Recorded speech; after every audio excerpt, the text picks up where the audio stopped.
Haven't made any progress on this windshield in the last few days. Been working and I didn't want to start on anything on this. Well, I didn't have enough time to follow through on it. I did do a lot of research on the internet, looked at YouTube videos and stuff about how to form this plexiglass to get it to conform to shape. And I was kind of thinking about heating the oven up and sticking it in there and then trying to get it hot and form it. But I'm afraid to do that with that whole thing. Afraid it'll wind up distorting it too much. Guess I'm going to try to heat it up with the heat gun and pull it in. You can see here it's 1.5 inches or 2 inches out from the wall, the window panel, and even when I push in on it there, it's still 1 inch away from this panel right here. Well, I can push down on that, but that puts a lot of pressure on it, and it of course transfers the pressure up here to the middle, and you push down on it. I don't like putting that much pressure on it, trying to force it into position, because if you do, that's when you stand a chance of getting a crack in it when it gets cold or you hit a bump or something like that. And same thing up on the top, it doesn't quite conform to the pattern of the rib going around there. Trying to figure out how to form this and get it to form, and the way I can see to do it is take the heat gun and heat it up in the different places enough to get it to form in the spot. You can't really do it with the protective coating on there. If you heat it up enough to get the plexiglass to form or to move, and you stand a chance of melting that stuff on there and not being able to get it to come off. It melt itself right to the windshield. So I've taken that off, and now I'm really nervous because I have to really be careful about scratching it. It is kind of disconcerting to come in here and look at that and wonder where the hell the windshield went, as it's so clear right now. It almost looks like it's not there unless you look at it at an angle with the light reflecting off of it. So I've got it clamped on up there on the top, and I'm going to take the heat gun up there first and try to heat that up and see if I can't get that to form to where it'll conform to where it breaks over the top up there and screws in to that cross member there, that carry-through member. And then I'll work my way down and try to work it around that nose rib there so it's not rubbing and not pulling so tight on that. And then I'll see if I can come down this side and get it to come in and conform to this on both sides. I already took it out and used the belt sander to kind of smooth this edge up, and I could see once I got that protective coat off there that I need to be trimmed up a little bit more around here. So I've trimmed that up and smoothed that out a little bit, and we'll see how this works.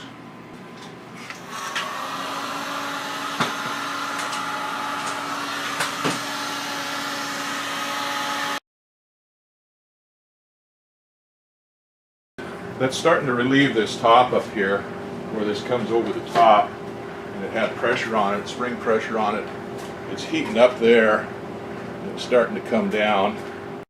If you looked at that in the light, you can kind of see where the heat, where it's heating up and starting to soften up by the, it makes a little bow or a little change in the plexiglass. It doesn't change the clearness or anything, but you just see it when you look at it at an angle. You can see it, and then it starts to come up, try to come back to its normal shape.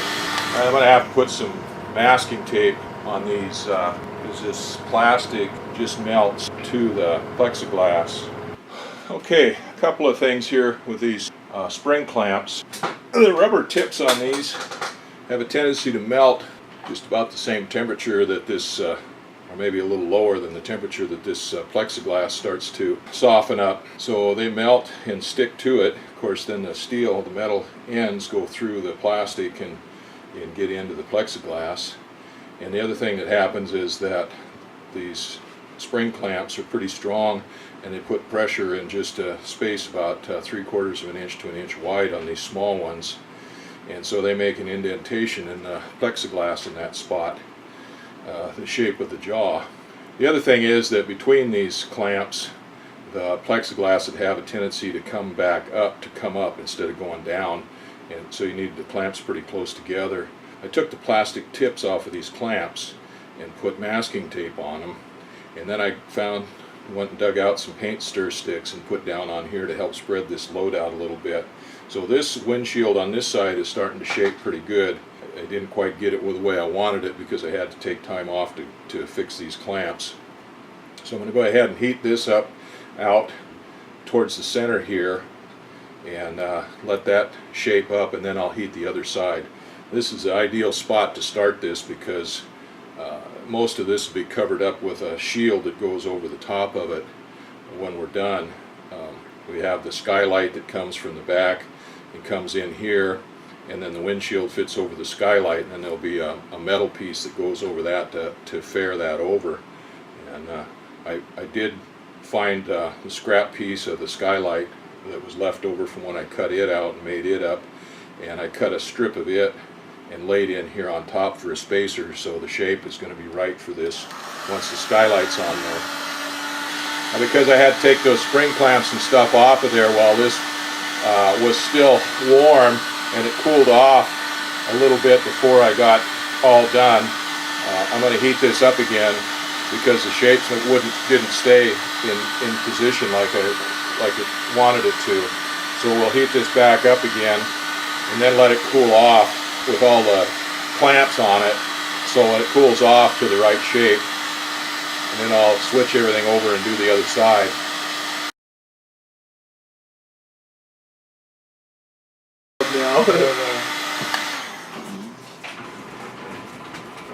I've got this top shaped down now to where it comes off the top here, comes down and follows better the outline of this nose rib, at least down this far. It still pooches up here, which doesn't have to follow that nose rib exactly anyway, but you see you've got a drop along here.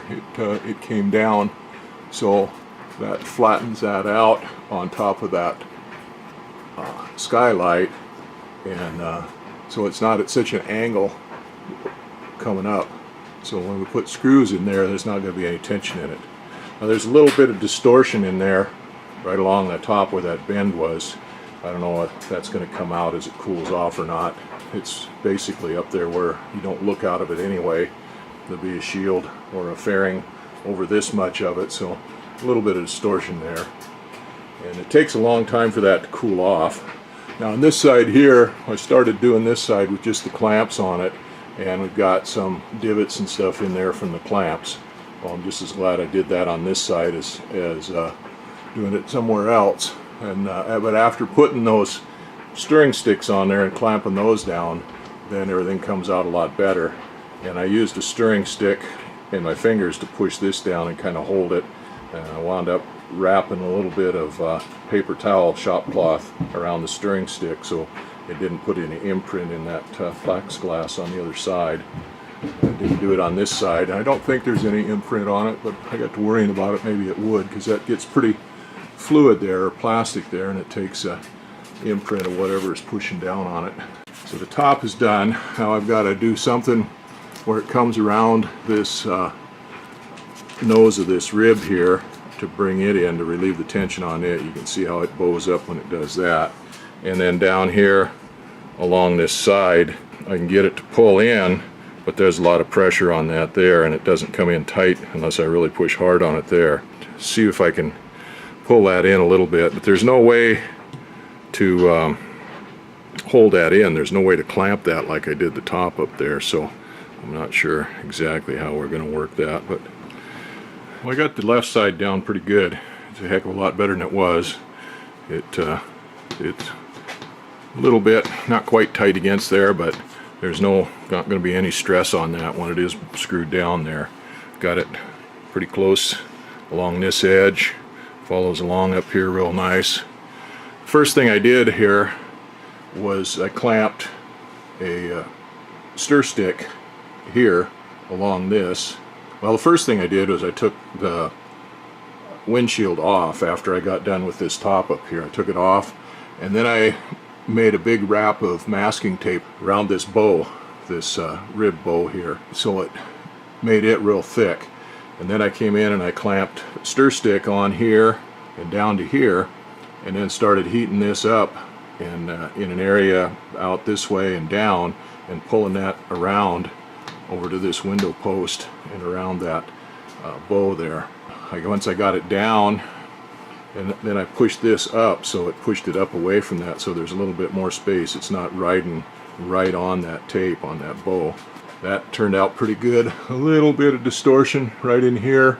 A lot of that will be covered up with the shield that goes over that, the fairing that goes over it.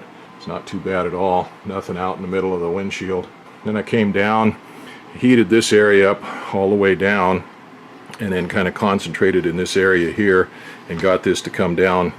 So it's just almost tight. It follows this this boot cowl pattern down pretty close once it's pulled in, and see, it comes out just a little bit, but there's not going to be any stress on that once this is drilled and bolted down here. Once this frame here is bolted down, there's not going to be any stress on that at all. It'll screw down just fine, and that took the stress out of this front up here, because that would bow up whenever you'd push down on this before. So the left side is done. I'll see if I can do a repeat performance on the right side without screwing anything up. You can see what I started with over here. It was pretty much like this. It's out here, probably almost 4 inches out there, and you push down on it and it bows up the other side, and I was just afraid I wasn't going to be able to do anything with it, but I'm pretty happy with it now. It's coming along pretty good. I've been working here in the basement through the summer. The temperature in here has been a pretty steady 65 degrees or so.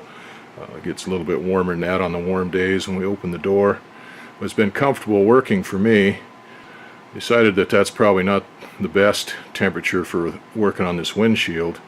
So first thing I did was come in here and I got the heater, the space heater, stuck it inside the airframe there and pointed it to the windshield, turned it on and turned it up to 80 degrees, so it was putting heat right out on the windshield. I did have a blanket down here that I was using for working with the sheet metal, and I was going to try to put that over the top there to hold the heat in, but I can't find the blanket. It probably disappeared into a dog blanket. Anyway, just having that little bit of heat on there helps. Then I took all of the plastic wrap, all of the protective coating off of the windshield so it didn't stick to it. And I kind of wished I'd left it in the middle, but I wasn't sure exactly how much I was going to need, where I was going to need to heat. Oh, I wished I'd left it in the center section, and now I got to worry about scratching this thing. Then of course heated up the top and fitted it up where it goes over that top and down along that rib. So now we'll see if we can't get the rest of it. I was afraid I wasn't going to be able to do anything with that thing. I was going to screw it up, but so far it's looking pretty good.